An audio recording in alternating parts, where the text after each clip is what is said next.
pour sortir le Sénégal de ses problèmes. Aujourd'hui, on nous invite à un dialogue, mais je voudrais vous rappeler aujourd'hui que le Sénégal n'est pas face à un problème. Le Sénégal a un problème. Et son problème se trouve être actuellement le président de la République. Donc il faut qu'on se comprenne. Ce dialogue, la coalition Taxawu Sénégal ne peut pas la cautionner ou y prendre part si c'est pour violer la Constitution. Il faut qu'on soit bien clair. Quand on devait aller au dialogue, quand on devait y aller, et on a eu à le dire là-bas, dire que notre position, c'est que les élections doivent être inclusives et participatives, qu'on doit organiser une élection et non une sélection, voire une élimination. Et ça reste toujours la position de principe de notre leader et de notre coalition. Donc, nous voulons aujourd'hui surtout appeler tous nos militants, tous nos sympathisants à rester sur leurs principes. C'est des principes de défense de la Constitution et des lois et textes en vigueur dans ce pays. Merci à vous. Il va résumer ça en wolof. Viens ici.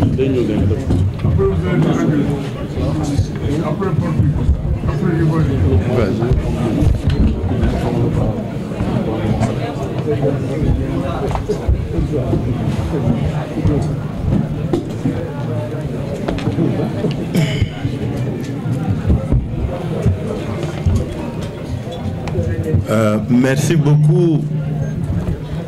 chers journalistes qui avez accepté de venir participer, comme vous l'avez fait là, de si belle manière, à ce point de presse. Ñu gërëm ñëpp nag sant ñëpp teewaay bi rafet na jekk na ñu gërëm leen ci sant leen ci parce que nag jamono bi ñu toll moo ko laaj. Il faut que le pays se rassemble. Il faut que nit ñi jokkoo joxante loxo quel que soit fi ñu bokk, quel que soit li ñuy def, quel que soit li ñu mëne.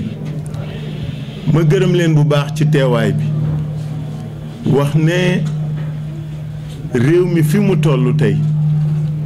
gannaaw ba ñu sante yàlla julli ci yonent bi sallallahu alayhi wa sallam dañu bëggoon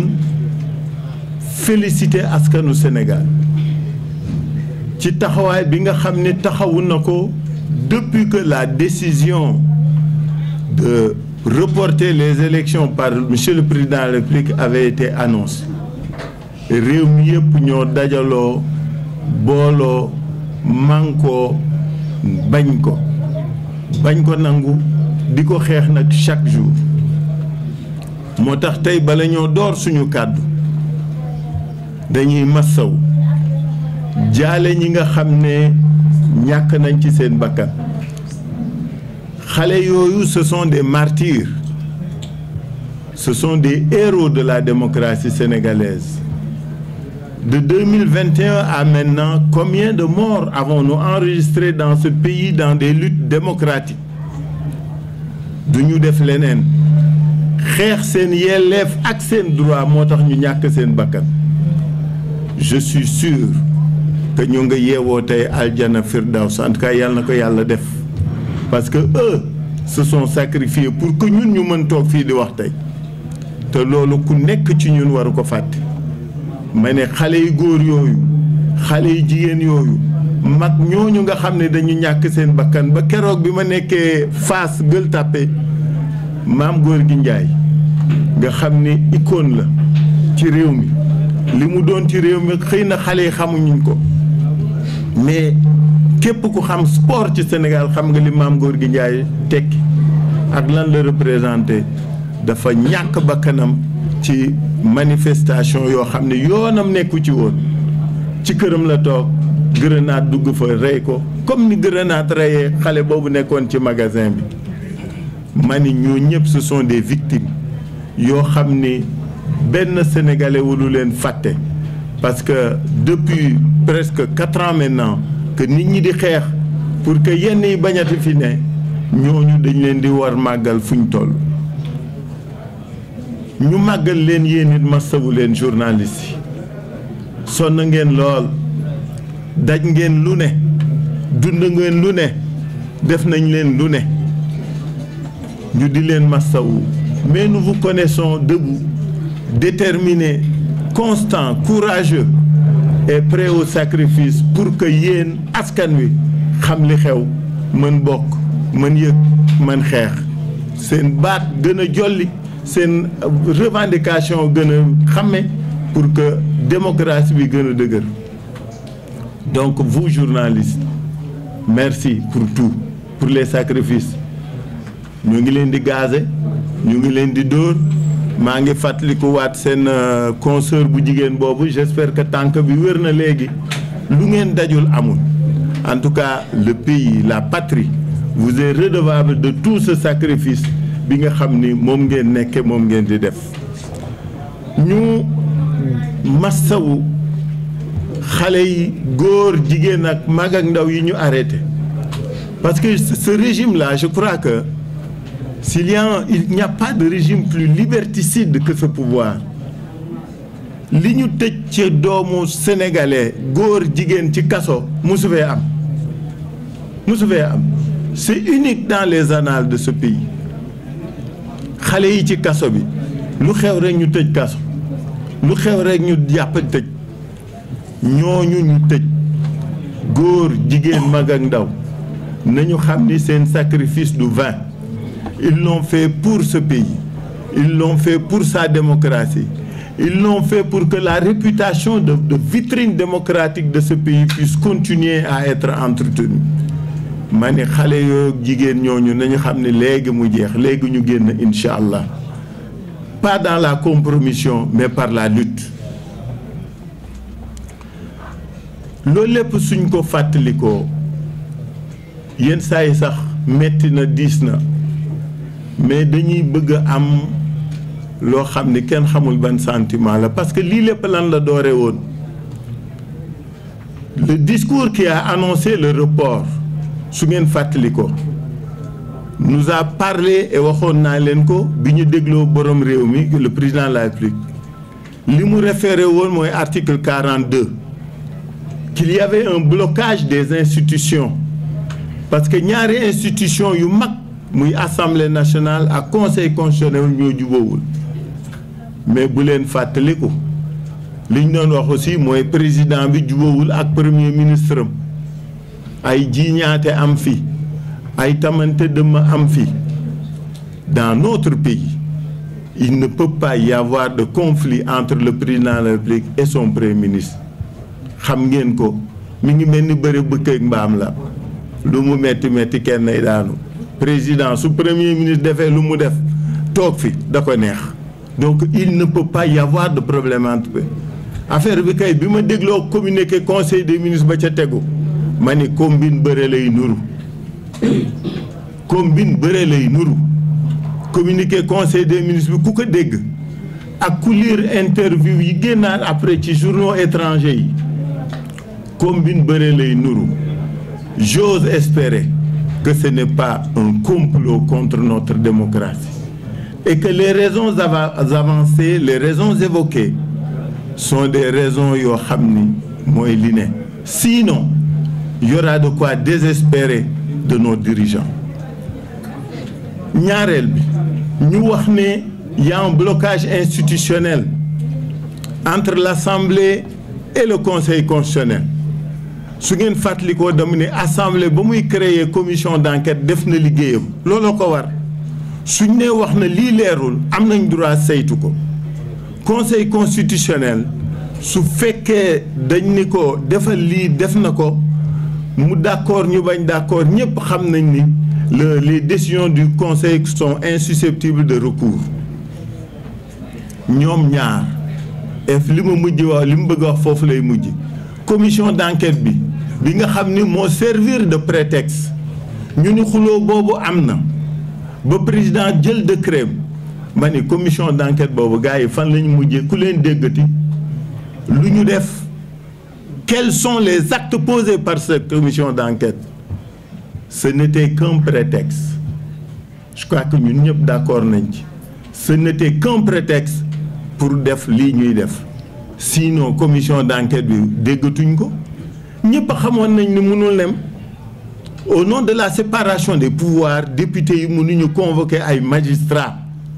kooku ñëpp xam nañ ko yéen ñëpp fàttaliku ngeen ni saa yoo mësaan def recours ci décision assemblée yóbbu ko conseil constitutionnel il se déclarait toujours incompétent. Au nom de la séparation des pouvoirs déglu nan la assemblée mënee convoquer juge boo xam ni dafay relever ci autorité beneen structure pour su defee lu dul noonu nan la ko assemblée mën wooyee affaire bi naxe mbaay la woon prétexte la woon. Et je veux que les Sénégalais se souviennent toujours que lu ñuy dal nañuy xool lan la ñuy wund lan la ñuy évoquer comme prétexte comme cause pour jéem a ñu nax parce que loolu la mujj ma ni commission d'enquête bi sosoon lii bi taxoon lii lépp anamu lan la def yan acte la posé. Qu'est-ce que la loi reportant les élections avait à voir avec une commission d'enquête parlementaire sur des soupçons de corruption? Alors je veux que ñu xoolaat bu baax pour ngeen comprendre gars yi li ñuy def lan la nuroo dañuy foye suñu xel à la limite on nous prend pour ce que nous ne sommes pas loolu mooy problème. Aujourd'hui la proposition de loi qui a été votée lu ci tegu on nous annonce une autre proposition de loi pour réformer le Conseil constitutionnel pour créer une cour constitutionnelle. du ñu dof ñu jàngat ni lan lay wund par rapport à un conseil qui a été saisi pour connaître d'un différend et d'un contentieux. Dafay mel ni chantage wala épée de Damoclès bu ñu teg seen baat su ngeen nangoo ngeen des su ngeen nangul mot. C'est ça qui est inquiétant. Qu'on se joue ainsi de nos institutions, qu'on se joue ainsi de tout ce que le Sénégal a construit lu dëgëral état am ba mu doon un état de droit respectable et respecté par tous. Dama bëgg lu ci nekk toujours nañ koy demee xel suñ ko lié rek duñu am problème. Donc aujourd'hui le vrai problème te ci boobu laay jëkke mooy Conseil constitutionnel. Les soupçons qui sont portés contre eux am naam amul yàlla rek a xam peut-être qu'un jour daañu xam li ci be mais aujourd'hui le Conseil doit continuer à faire son travail. Il doit connaître des recours et bu mu ñu fi indil mukk incompétence kenn du ko nangu xel du ko nangu te duñ ko wekk fenn parce que Conseil constitutionnel dafa créer un précédent mooy 2016 yéen ñëpp yéen a ngi koy fàttaliku bi ñu demee référendum 2016 président de la République dafa waxoon ni day wàññi mandaam parce que damay contextualiser lu ne pour nit ñi bañ fàtte bi mu nee day wàññi mandaam mu bind lettre demander avis la laaj Conseil constitutionnel. Conseil constitutionnel joxewul avis décision la jël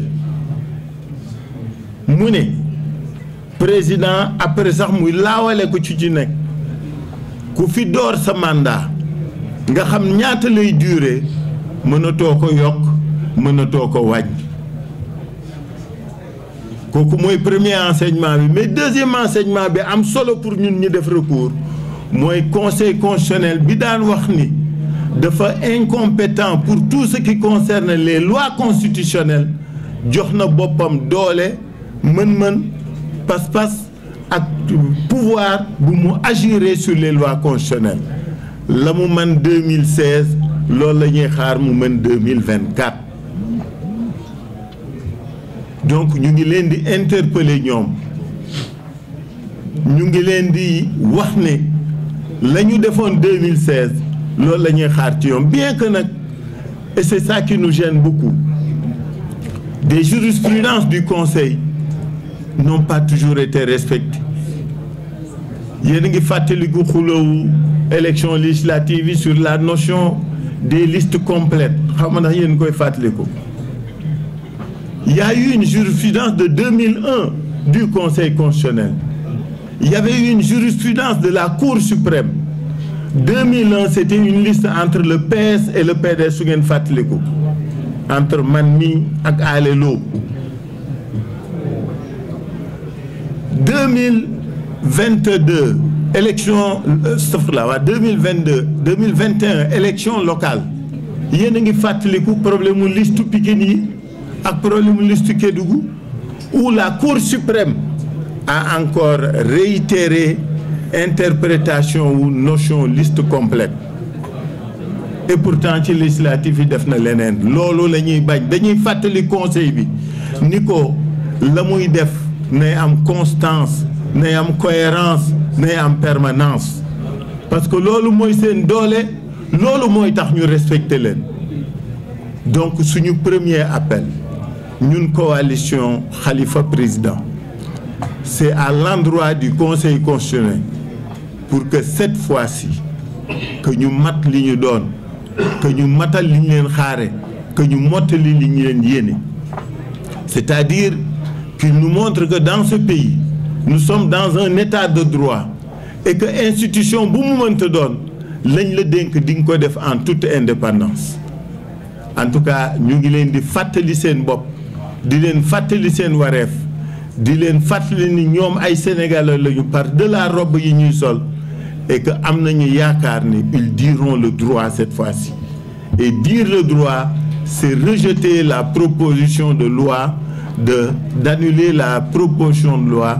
présentée, adoptée par l'Assemblée nationale, et donner raison à la requête des deux groupes de députés que nous félicitons en passant. Nous félicitons le groupe de députés yep, Assemblée nationale et députés opposition.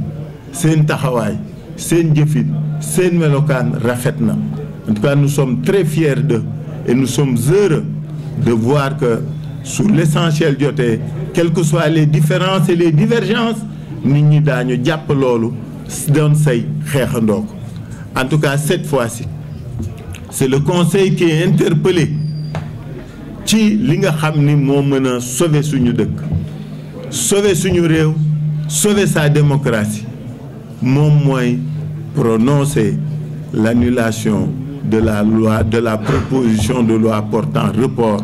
des élections. Fini jëm wax ji bari na trop xamna tay ci suba yeen ñepp fu mëna ku nekk seen xel nga ci li ñuy lire ak dégg mais yoyu ay spéculation la parce que dara wóoraguñu ci mais faut jamais avoir raison trop tôt. Xam ngeen fi ma waxee de xam ngeen li may wax xam laa wax dama ni du loi d'amnistie rek li ko wund ak li ko lal ak li ko sooke ma ne dama ne lu leer laa wax dama ni dans ce pays malheureusement faut jamais avoir raison trop tôt ou très tôt. La ñu defoon ñun en plein jour mu jur ñu un bashing de 3 mois de juin à septembre yéen ñëpp kenn du ko fàttali ko parce que lu ñu gëm la man dama ni leen fàttali naa leen ko 88 am na ñu juddoogul woon ci yéen 92 96 98 2017 2018, 2022. J'étais même en prison, nous avons toujours été au dialogue. Tant que l'État du Sénégal, tant que l'intérêt de la nation sont en jeu. Loolu laa gëm defuma ko pour sama bopp dama koy def pour sama réew. Lii ñuy ngun-nguni ak wënd nag xam nga doomu gileem nag mën na juddoo ci waañ wante du fa màggee. Du loolu de li ci kanam raw li bët gaañi ma ne bu kenn foye xelu kenn dama wax ni réew mi su wootee dialogue bi ngeen ma wax naa ci wax dialogue bi li ma ci wax lu leer la dama ni man dialogue laa gëm mais contexte bii ñu toll bala ñoo wax dialogue nañu wax d'abord report élection yi ba pare nañu xeex ba élection report yi bañ am ku ñu woo ci waxtaan boobaa ñu apprécier loolu laa waxoon de loolu laay waxaat may wax nag seen collègue yeeg yi wax naan bi ñuy def concertation ou consultation report bi maa nga woon palais ki ko wax kenn ki ci télévision Maïmouna Ndour Faye la ko waxee ak ñeneen ñi damay wax lépp xam nga man nag malheureusement je suis un bon grand yow fois quoi je dis les choses ma ni amul nekkul kenn woowuma kenn boolewuma kenn gisuma demuma palais waxuma téléphone ci report que ce soit clair net et précis nit ñi suñu bëggee xam nañuy laajte moo gën ñuy sosal nit ñi man dama ni la xam nga wax naa ko fii ci émission Assane Gueye laa ko jikko wax 2000 xaw ma lan su ngeen koy fàttaliku dama ni su ma waree dem palais au nom de l'intérêt général du ma làqatu damay dem bëccëg ndara kama dem taseeg Macky Sall c'est le président de la République su ma fa génnee je dirai aux Sénégalais j'ai été répondre à une invitation du président de la République lii lañ fa wax moi je suis un républicain je ne connais que l'État. Macky Sall peut avoir tous les défauts que vous voulez c'est le président de la République jusqu'au 2 avril jusqu'au 2 avril ku mu fi signé rek nga falu te gaa yaa ngi rang alors donc yooyu bu ñu koy nangooti ci suñuy diggante nañuy xam principe di lal suñuy dialogue bi dama ni pour l'instant ñun talaguñ ko ñun Khalifa président li ñu foog mooy xeex bi ñuy xeex contre le report et on continue à soutenir toutes les initiatives c'est pourquoi nous sommes dans la plateforme F25 nous sommes dans la plateforme M24 et nous soutenons toutes les initiatives de la société civile dans ce sens-là nous sommes partie prenante Cheikh Gueye est dans le F25 le président Omar Cissé est dans le F24 et nous sommes moi je suis dans le groupe des candidats et on participe à tout xeex bi yéegandoo la dóorandoo la je fais toutes ces pressions pour que nul n'en ignore dama ni ça fait 24 ans que je suis dans l'opposition 2000 ba léegi bi PS daanoog léegi maa ngi opposition mandat bu ma am ci opposition laa ko amee lu ma doon ci opposition bi laa ko amee lu fi jar daw bay daanu donc je veux que si yenn saa yi ñuy waxante tuuti dëgg vous me connaissez pas parlant ainsi mais yenn saa yi ma dellu Grand Yoff ga ma dëkk nag mel na ma war a mel donc je veux que les gens comprennent que fii amuñu lu ñuy lax amuñu lu ñuy nëbb ñun lu ñuy def day leer si je devais voir le président Macky Sall je dirais que je l'ai vu ou je vais le voir donc kooku dama bëgg ñu weesu li xew tey li jot tey mooy report bii la ñu àndul report bii la ñu d'accordul et ce que la communauté internationale fait est un soutien à toutes les initiatives et nous sommes solidaires de toutes les initiatives de toutes les composantes politiques et de la société civile. C'est pourquoi je réitère l'invitation à tous les membres de la coalition ñu dem à la marche de demain ou à la manifestation de demain pour qu'elle soit une réussite. ma ni réew mi ñoo ko bokk am na lu kenn dul nangu lii bëgg fi xew mënul ne lii bëgg fi xew warul ne le Conseil constitutionnel devra s'assumer le Conseil constitutionnel devra casser cette proposition de loi parce que nag li ñëpp d'accord mooy le 2 avril le président Macky Sall ne sera plus président de la République du Sénégal loolu mooy dëgg loolu mooy texte yi kenn mënu ko changer par une loi même si celle-ci était constitutionnelle dégg naa ñu naan c'est une loi transitoire yooyu xel mënu ko nangu xel mënu ko nangu donc mbokki Sénégal mbokki Afrique mbokki diaspora suñu réew fi mu tollu tey c'est dans une situation très délicate. C'est une situation périlleuse pour son devenir. La cohésion nationale est interpellée. Notre situation de vitrine démocratique n'est pas des meilleures. Cette vitrine est craquelée. Tous nos amis dans le monde entier nous appellent. Ils sont tous inquiets. Est-ce que nous sommes dans le même Sénégal que nous avons connu ces 10-20 dernières années? Il nous appartient à chacun de nous de faire en sorte que véritablement nous puissions dans un sursaut national, dans un sursaut d'orgueil, dans un sursaut démocratique, amener le pouvoir à renoncer à ce projet funeste à la démocratie ou pour la démocratie, pour que les élections aient lieu à date échue. Nous avons toujours été pour des élections inclusives. Nous n'avons pas changé d'avis. Nous ne changerons d'avis. Nous ne changerons jamais d'avis. Ne ñepp bok. Gars yi sax nee nañ bu ma waxati naa bokk mais man dama naan naa bokk comme ça mais ñepp bokk. Il faut que l'élection soit inclusive. Nous l'avons dit au dialogue. Nous le réitérons aujourd'hui ici. Mais ne ñepp bokk dans le cadre des respects de la Constitution, des lois et des textes de notre pays. Je vous remercie de votre aimable attention. Excellent. Excellent. Merci.